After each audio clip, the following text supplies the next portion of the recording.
the laundry room of one of the buildings that I own. And this is the machine. It's a Whirlpool, heavy duty commercial, basic, coin operated. This takes two $1 coins. The complaint on this one was it's making a lot of noise and it's not agitating or spinning the clothes. So if you come take a look in here, for the agitating, we can turn the agitator this way. I'm gonna look right down inside. If you turn the agitator this way, you see it can just spin, but you turn it backwards and the whole thing turns. Okay, see, one way, the other way. That's normal. That means that the little dogs inside here and the clutch are working properly. I think the issue is either in the transmission or in the coupler or something. So I'm gonna just start going ahead and taking it apart. I'm just gonna empty the coins first. There's nothing in there. I've already done that. And on the top here is the cover. Pull up on this cover. I'm going to pull this cover off, and then inside there's another piece here. I'm just going to reach down there and I'm going to pull that out. Okay, and then right down inside, I can't really see. Yeah, it's pretty slimy. There's a bolt inside there. It's a 7/16, so I'm going to go ahead and rip that out.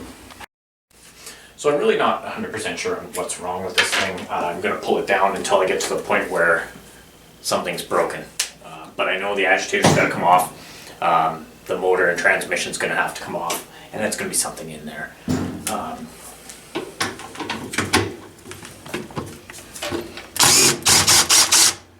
So just use this to rattle that out. You don't have to use an impact, but I'm being lazy. Okay, pull this out. A little bit of crud in there, I'm going to dump that out. I was talking about those dogs. That's these right here. They have little teeth on them, and what they do is work one way, so it can spin one way and then grab the other, and they're still working pretty good. They're starting to get a little worn down, so if you're servicing it and you've got it apart, you may want to throw a new set in. And they're as easy as pulling this collar off, replacing all four, putting the collar back on, dropping this back inside the agitator.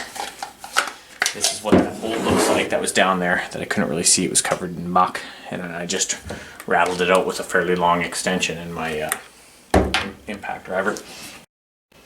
So now I'm just going to grab underneath like this and pull straight up. Okay, so I've confirmed that there's no coins left in the tray. If you're doing this with the whole model, you don't have to worry about that. I pulled the agitator assembly out. I'm going to turn off the water supplies. A little bit of leaking. Oh, that's good. Oh yeah. And then I'm going to disconnect these hoses here.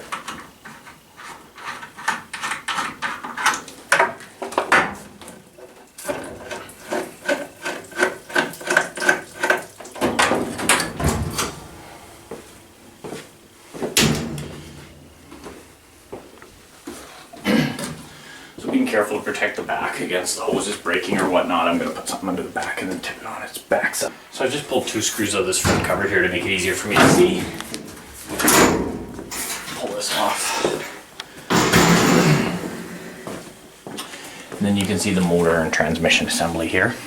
So what I'm going to do is I'm going to start undoing electrical clips. This is a capacitor here for the electric motor. And then we got a little clip down here.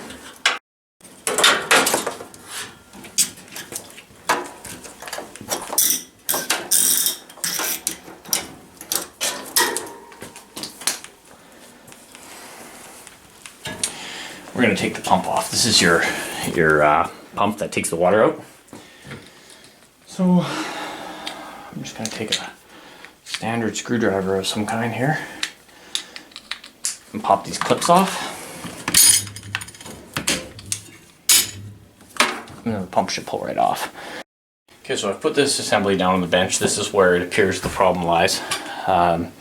Just because it wasn't in the agitator. So it's going to be somewhere in here. And the unit was draining, so the pump's working, which means the motor's working. Now in here, you'll see a coupler. I'll take it apart in a second here so you can see how it works. But basically it's these little plastic pins, and they go through this, often rubber. On this one, it's some kind of a rubber assembly here, so plastic through rubber, and you can see it joins them together. So it joins your motor with your transmission, and clearly that's working properly because it turns and they're not disconnected. Sometimes you'll break these pins off in here, you won't get agitation, and that's why. You won't get spin, that's why. Clearly that's not the problem. It looks to me like the problem is probably right inside the transmission. But before I come to that conclusion,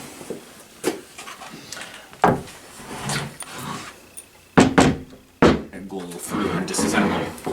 So these clips have to come off. And these clips are just like the clips on the pump. They hold your motor and your transmission together. Okay. We can turn these right out of here if we want to take them right out.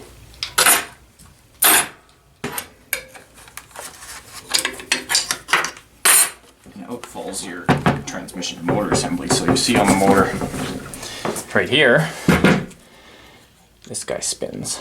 Okay, so it just changes easy. So if you break one of these, it's pretty simple. And all this does, it fits like that and it spins and it contacts with these ones here. So if you're broken teeth here, or these holes are reamed out, or there's a problem, you know that's the issue. That's not the issue. In my case, I know my motor works. I know my transmission was turning. So now what? Now what's wrong? This is the clutch here. So what we're going to do is we're just going to remove this.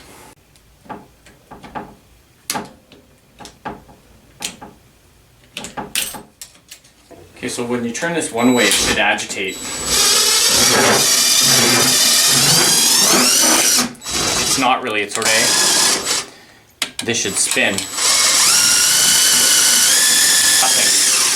I'm getting a horrible sounding transmission sound, so something in the transmission has gone defective. So now I'm going to take this with me and we're going to pull it apart. I'm going to just take my nut driver here, it's a 5/16, and I'm going to rip all these transmission bolts out.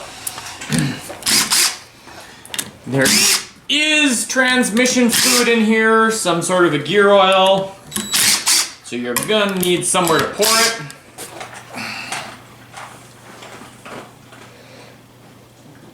Okay, let me clean this up a little bit, but basically there's no teeth left at all on this wheel on the transmission. Like, zero. Like, there's a chunk gone there, this chunk's gone there. It's pretty much just gone. So that's the problem with this transmission. It's pretty easy to take apart if we want to go further. Not quite sure if I'm gonna bother or not, but I guess we'll see. That's obviously the majority of the issue, is that there's this should be meshing with this, and not so much. Yeah, so this it turned out that the parts inside were too damaged. The shaft was scored, there was other issues. So this is the part number here of the replacement transmission. This one cost about 150 bucks, and it'll get the unit back up and running the way it should be. Now we'll start with assembly. So once you unpackage it, that's what you'll get. Looks something like that. First thing to do is remove this clip here that comes on with for shipping. So we'll just take some small pliers and pull that right off. Check your clutch for wear on these areas here. You should have a lot of room before they're down to the rivets. This one is still good, so we're going to reinstall this. And when you get it back in, make sure it shouldn't spin easily.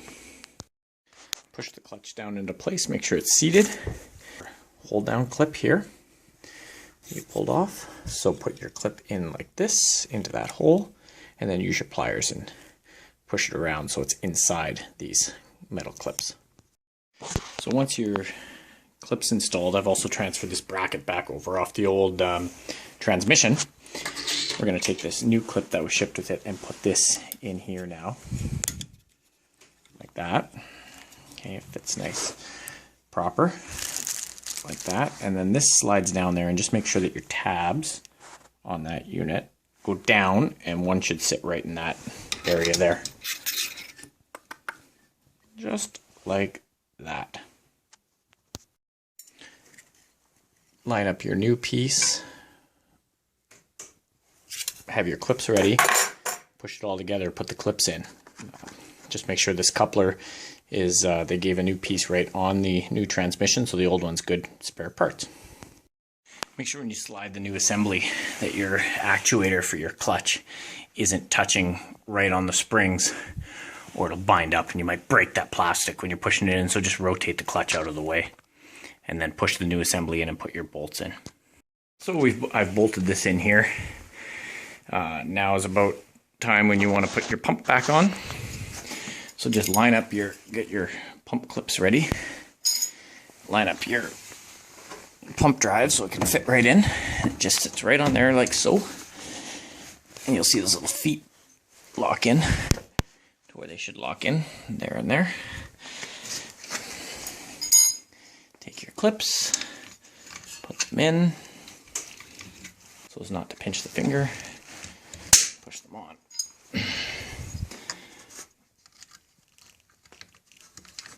The same on both sides. Just grab your finger, just like that. Pump reinstalled. Now we're going to plug our wiring back in for our capacitor and for our motor, and I'm going to turn it back on its feet. Okay, so reinstall the agitator. Everything's all plugged in, hooked up properly. Open it up. You can see our new part poking through there. Push the bottom section of the agitator on.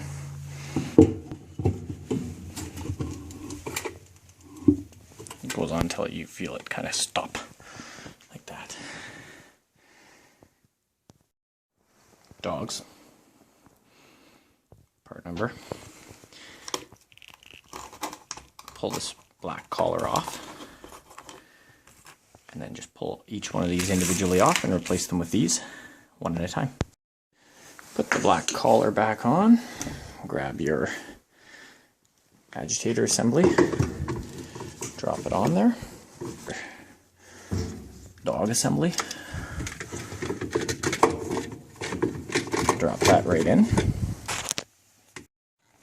Drop it all together. Replace your bolt and your caps. Unit's now filling and working properly. Now save yourself some money and do it yourself.